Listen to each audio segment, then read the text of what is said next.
राष्ट्रवादीमध्ये आल्यानंतर 14 वर्ष आणि मी तुम्हाला सांगतो की शरद पवार साहेबांनी अजूनसुद्धा गणेश नाईक जाण्याचं त्यांना खंत आहे. 4 दिवसापूर्वी साहेबांचा फोन आला होता.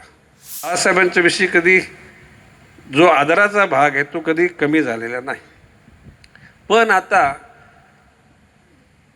जमातीवर भाषा बोलणं बरोबर नाही, परंतु म्हटलं मी ज्या ट्रॅकमधून आलो तो ट्रॅक हा सांगतो की एकदा चंदनाच्या पाटावर आणि चांदीच्या ताटावर उठलं की परत बसायचं नाही.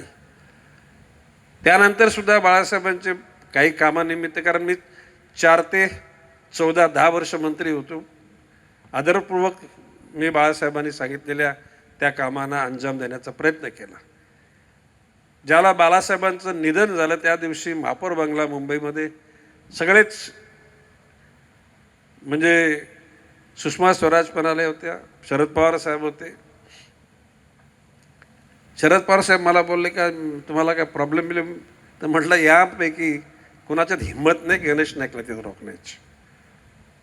मी पालकमंत्री म्हणून मंत्री म्हणून गेलो होतो, संजू नाईक खासदार म्हणून, संदीप नाईक आमदार म्हणून आणि सागर नाईक महापौर म्हणून 4घे जण आम्ही त्या ठिकाणी बाळासाहेबांना आदरांजली व्हायला गेलो होतो. हा क्षण इट इज रेकॉर्डेड आणि सगळ्यांनी बघितलेला आहे. म्हणजे ज्या घरामध्ये आपण होतो ते घर आपण होतो तोपर्यंत चांगलं, आपण गेल्यानंतर ते वाईट, अशा प्रकारची भूमिका मांडणं म्हणजे आपल्या आत्म्याला कुठेतरी आपण क्लेश देण्याची भूमिका तयार करणं. आता त्याच्यानंतर राष्ट्रवादीमध्ये आल्यानंतर 14 वर्ष आणि मी तुम्हाला सांगतो की शरद पवार साहेबांनी अजूनसुद्धा गणेश नाईक जाण्याचं त्यांना खंत आहे. 4 दिवसापूर्वी साहेबांचा फोन आला होता काही घटकांना मदत करण्याचा. प्रश्न असा की माझी कटुता शिवसेनेतून निघालं बाळासाहेबांशी नव्हती. मी कोणाविषयी अनुद्गार काढले नाहीत, शिवसेनेविषयी काढले नाहीत.